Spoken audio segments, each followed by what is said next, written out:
মহাকাশ গবেষণার দিকে অগ্রসর হওয়া উচিত বাংলাদেশের। কেননা বর্তমান সময়ে বাংলাদেশ এই টেকনোলজিতে পৃথিবীর অন্যান্য যেকোনো দেশের তুলনায় অনেক বেশি পিছিয়ে আছে। এ ধরনের মহাকাশ গবেষণা প্রতিষ্ঠান স্থাপন করতে পারলে বাংলাদেশ সামরিক ক্ষেত্রে যেমন পিছিয়ে পড়া থেকে অনেকটাই বিরত থাকতে পারবে, অর্থাৎ সামরিক ক্ষেত্রে যেমন অগ্রগতি হবে, একই সাথে বাংলাদেশ মহাকাশ গবেষণা বা মহাকাশ টেকনোলজিতে অগ্রসর হতে পারে। বাংলাদেশের প্রতিবেশী অধিকাংশ দেশগুলো আসলে মূলত বিশেষ করে শক্তিশালী দুটি দেশ ভারত এবং পাকিস্তান, তারা মহাকাশ টেকনোলজিতে অনেক বেশি অগ্রসর। ভারতের নিজস্ব যেমন রকেট রয়েছে বিভিন্ন প্রকারের, তারা ব্যালিস্টিক মিসাইল থেকে শুরু করে বিভিন্ন ধরনের হাইপারসনিক মিসাইল পর্যন্ত তৈরি করতে পারে। এই মহাকাশ গবেষণার নাম করে তারা মূলত এই ধরনের গবেষণা চালিয়েছে। অন্যদিকে পাকিস্তানেরও একটি মহাকাশ গবেষণা প্রতিষ্ঠান রয়েছে, তারাও মূলত বিভিন্ন ধরনের ব্যালিস্টিক মিসাইল তৈরি করতে পারে। এই জিনিসটি বর্তমান সময়ে বাংলাদেশের জন্য গুরুত্বপূর্ণ। বাংলাদেশের উচিত হবে মহাকাশ গবেষণা প্রতিষ্ঠান বা বিভিন্ন ধরনের সরকারি প্রতিষ্ঠান বা বেসরকারিভাবে বাংলাদেশে বিভিন্ন প্রতিষ্ঠান যেগুলো গড়ে ওঠার চেষ্টা করতেছে, বিশেষ করে ময়মনসিংহ ইঞ্জিনিয়ারিং কলেজের যে ছেলে নাহিয়ানের যে রকেট সিস্টেম বর্তমান সময়ে ডেভেলপ করার চেষ্টা করছে, এসব ব্যাপারে বাংলাদেশকে পৃষ্ঠপোষকতা দেওয়া উচিত। তাহলে বাংলাদেশ স্পেস টেকনোলজি বিশেষ করে রকেট শিল্পে অনেক দূর অগ্রসর হতে পারবে। বাংলাদেশের বর্তমান সময়ে ডিফেন্স বলতে আসলে কিছুই নেই বললেই চলে। বাংলাদেশ নিজস্ব কোনো ডিফেন্স মিসাইল তৈরি করতে পারেনি, এমনকি অ্যাটাক করার মতো কোনো মিসাইলও তৈরি করতে পারেনি। এই জন্যই মূলত বাংলাদেশের স্পেস টেকনোলজি বিশেষ করে রকেট তৈরির টেকনোলজিতে অগ্রসর হওয়া উচিত। বাংলাদেশে এই ধরনের বিশ্ববিদ্যালয়ও নেই বললে চলে। একটি অ্যারোনটিক বা অ্যাভিওনিক্স বিশ্ববিদ্যালয় স্থাপিত হয়েছে, যা মূলত খুবই নবাগত। তাই বর্তমান সময়ে এ ধরনের ইন্ডাস্ট্রিতে বাংলাদেশের তরুণদের আগ্রহী করার জন্য বাংলাদেশকে এই ধরনের বিভিন্ন ধরনের রকেট তৈরির কারখানা বা প্রতিষ্ঠান দাঁড় করাইতে হবে, যা হলে বিদেশ থেকে যারা পড়ে আসছে বা বাংলাদেশে যারা পড়াশোনা করছে তারা যাতে এই ধরনের প্রতিষ্ঠানে চাকরি করে ভবিষ্যতে বাংলাদেশের জন্য রকেট তৈরি করতে পারে।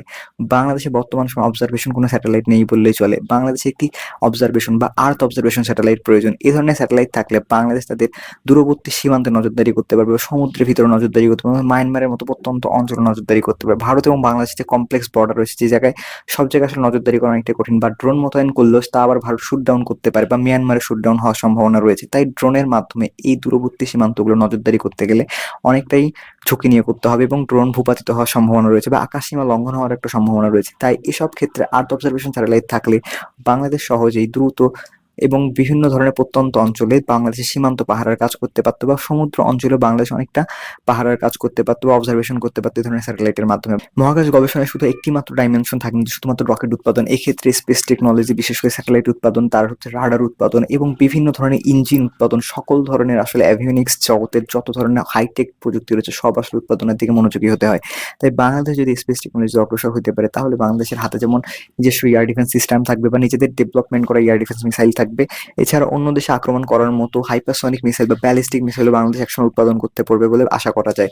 অর্থাৎ স্পেস টেকনোলজি বাংলাদেশের জন্য বর্তমান সময়ে খুবই গুরুত্বপূর্ণ। বাংলাদেশে স্পারসো নামে একটি কোম্পানি থাকলেও বা প্রতিষ্ঠান থাকলেও, সরকারি প্রতিষ্ঠান থাকলে, এটি মূলত কার্যকরিত কোনো কাজই করে না। তাই এজন্য মূলত বর্তমান সময়ে বাংলাদেশের এই প্রতিষ্ঠান থেকে শুরু করে অন্যান্য প্রাইভেট প্রতিষ্ঠানকে পৃষ্ঠপোষকতা দিতে হবে।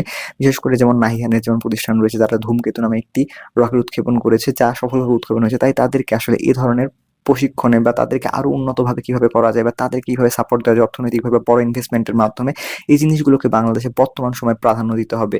বাংলাদেশের প্রতিবেশী দেশগুলো আসলে চায় না বাংলাদেশ এই ধরনের টেকনোলজিতে অগ্রসর হয়ে যাক। তাই বাংলাদেশকে নিজস্বভাবে এইসব ধরনের টেকনোলজিতে বাংলাদেশের তরুণ প্রজন্মকে কাজে লাগাইতে পারলে বাংলাদেশ খুব সহজেই নিজস্ব রকেট সিস্টেম ডেভেলপ করতে পারবে, এয়ার ডিফেন্স সিস্টেম ডেভেলপ করতে পারবে এবং অ্যাটাক করার মতো ব্যালিস্টিক মিসাইল, হাইপারসনিক মিসাইল পর্যন্ত উৎপাদন করতে পারবে। আজ না পড়ুক, আজ থেকে 5 থেকে 20 বছর বা তার খুবই শীঘ্রই সময় বাংলাদেশের মধ্যে করে ফেলবে। বাংলাদেশ এমন মেধা সম্পন্ন মানুষ আছে যারা মূলত দ্রুত এই ধরনের টেকনোলজি ইন্ডিয়ার থেকেও ভালো ডেভেলপ করতে পারবে বলে আশা করা যায়।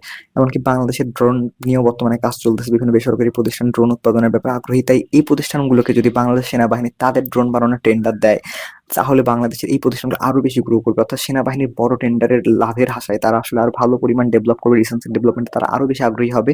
এতে করে বাংলাদেশ তুরস্কের মতো বাইরাক্তার টিভি ড্রোন উৎপাদন করতে পারবে বলে আশা করা যায় নিজেদের মাটিতে। তো এই জিনিসটি মূলত বাংলাদেশকে বর্তমান সময়ে এভিয়নিক্স শিল্পে বিশেষ করে স্পেস টেকনোলজিতে অনেক বেশি গুরুত্ব দিতে হবে। এতে করে বাংলাদেশের যে নিম্ন মধ্যম আয়ের দেশ থেকে উচ্চ মধ্যম আয়ের দেশে অগ্রসর হওয়ার ব্যাপারটা রয়েছে, সেটাও যেমন বাস্তবায়িত হবে। অর্থাৎ অর্থনৈতিক উন্নয়ন, জিডিপি গ্রোথ, এগুলো বৃদ্ধি হবে। একই সাথে ডিফেন্স টেকনোলজিতেও বাংলাদেশ অনেক বেশি অগ্রসর হবে। বাংলাদেশের প্রতিবেশী দেশগুলোকে টেক্কা দেওয়ার মতো শক্তি সামর্থ্য অর্জন করতে পারবে বলে আশা করা যায়।